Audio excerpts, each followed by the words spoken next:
again. Although obviously Flat Easy and Rebo will be able to get their own amount of farm and get some damage in the end, it's still just protecting the king, or at least protect. We'll have so much farm for sure. Because the thing is, if you are looking at the heroes of mid laning, Lunox and tank Joed, there's just immense amount of jungle invasion that can come out from Aura PH. But with the Rafaela in there, at least there's a way for them to protect this Kaltizi. So it's a very, I would say, again, clever choice from Bren Esports. It's not like an auto win per se, but at the same time, it gives Bren Esports some reliever in the early stages of the match. Let's see if this Rafael is going to be rocking that focusing mark, so that's even more damage coming out. And he is rocking the Avarice, actually. Yeah. So no extra damage coming out of the, or extra buffed up damage coming from the Rafaela's emblem. So Aura PH now showing up, playing a little bit more aggressively now. JP with some really aggressive positioning.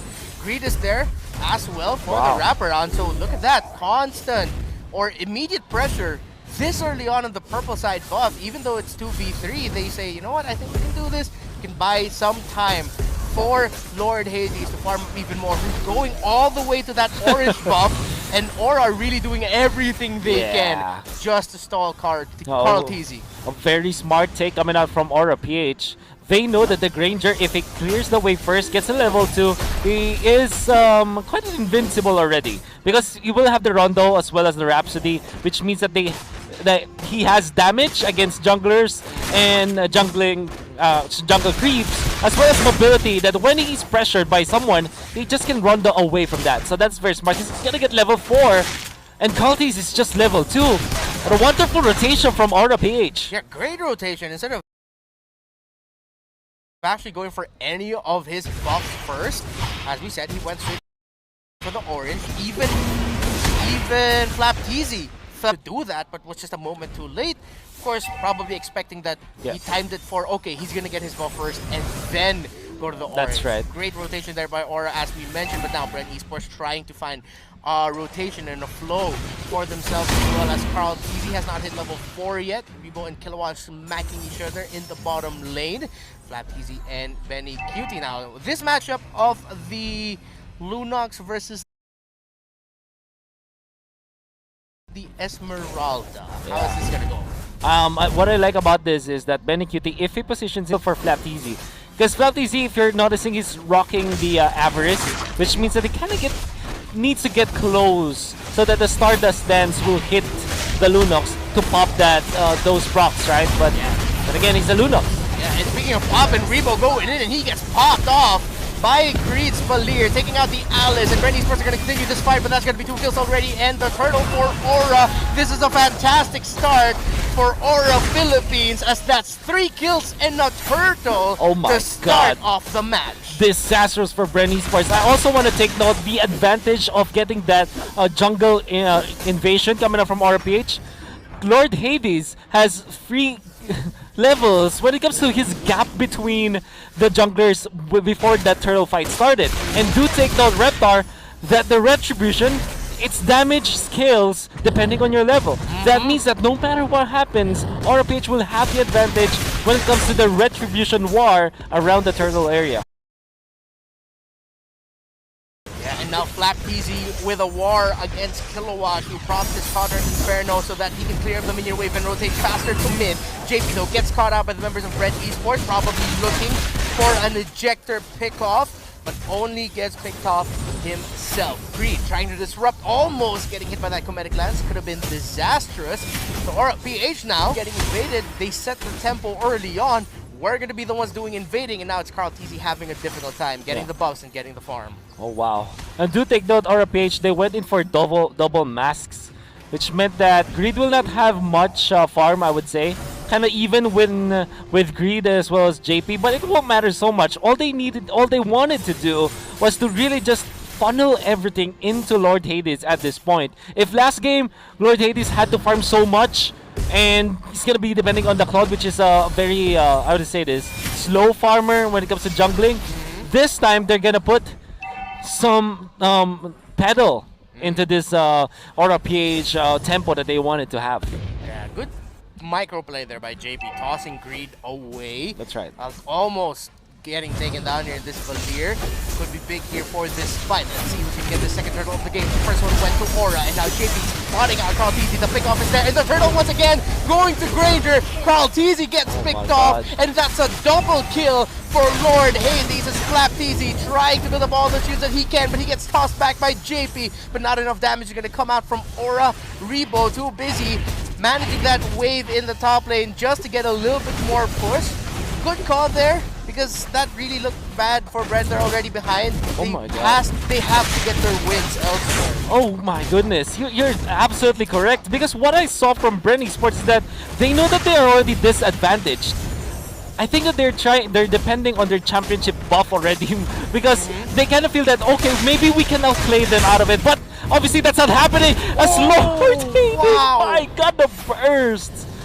Again, Bren Esports, during that second turtle fight, I think that their idea is maybe we can outplay this, maybe we can out-sustain them. We are good players, we are so good when it comes to controlling our heroes. But obviously they don't have the economy for it. Aura PH, they already are leading by so much. Even with enough sustain from Bren Esports, there's no way for them to win that turtle fight. Lord Hades, the gap between these two junglers is just way too high at this point. Yeah, and knowing that the gap is present, Hades says, you know what, I want to build on this a little bit more. I want to survive a little bit more. Picks up the brute force breastplate. Even more chances for him to get away or eat up damage, so it's just his momentum continues. But now let's see if Aura can keep the momentum going, as that's going to be the charge onto Lusty. He doesn't get tossed though. Carl Teasy's dealing damage. JP almost tossing back Carl Teasy. Carl Teasy was able to sidestep it while charging up the bouncing attack, but now Kilowatt, surprise! Oh my god.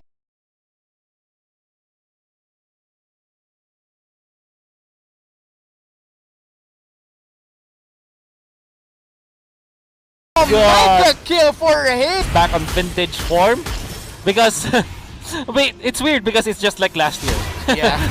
but in a way, this is vintage RPH. I will explain a little bit because Rebo might be taken down, and he will actually be taken down. That's a big mistake from Rebo. He will not ever win that matchup. Yeah. I'd say. The power of order brilliance. Yeah. Just ignoring everything that Alice threw. Yeah.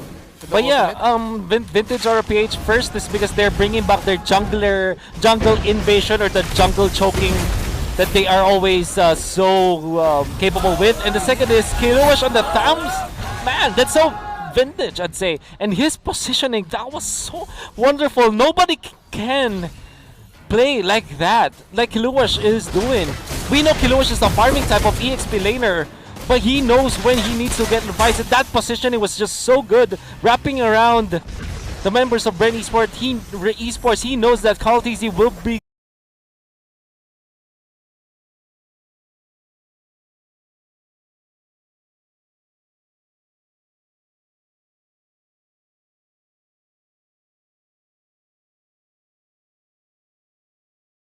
going to that play. Are what we're seeing for the second game in our first series today, day number 2 of the MPL.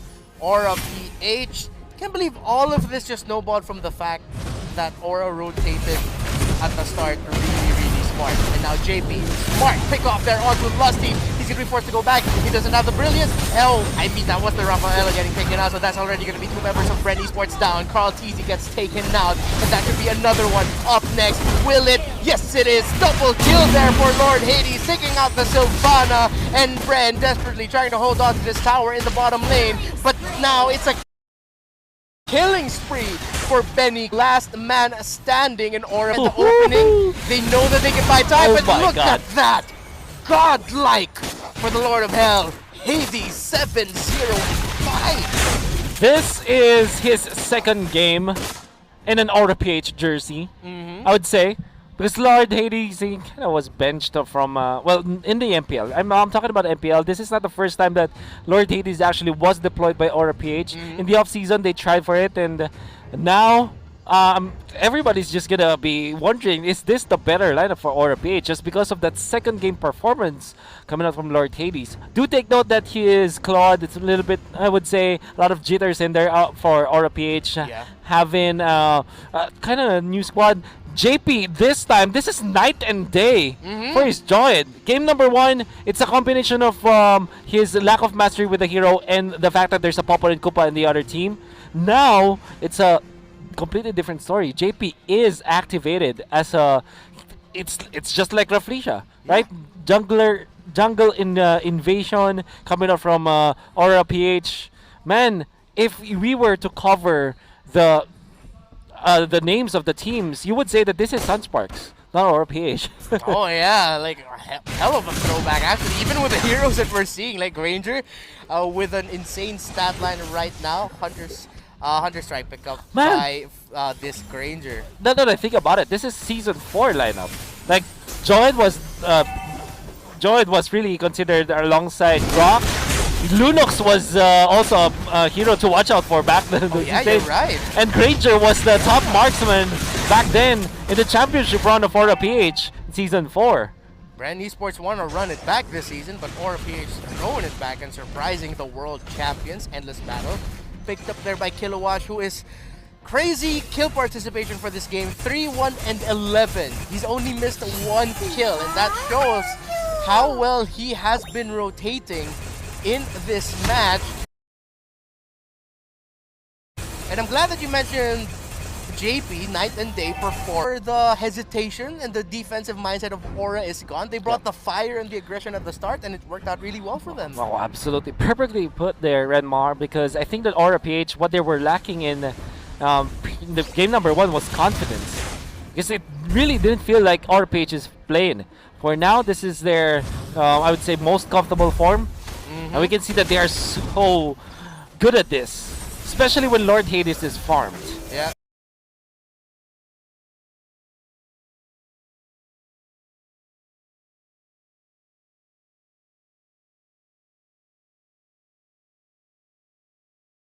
JP trying to look for a pickoff again.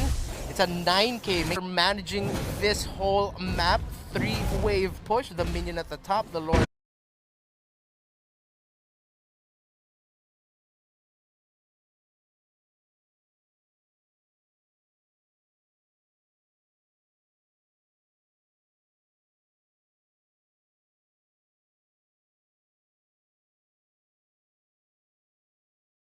At the bottom.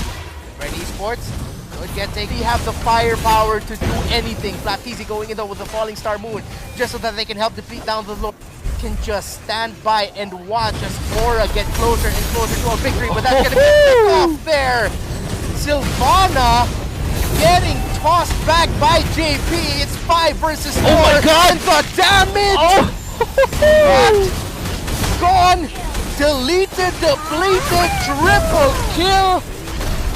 The Thriller fire of Aura, no liar. Despite how game 1 ended, they recovered it, and that's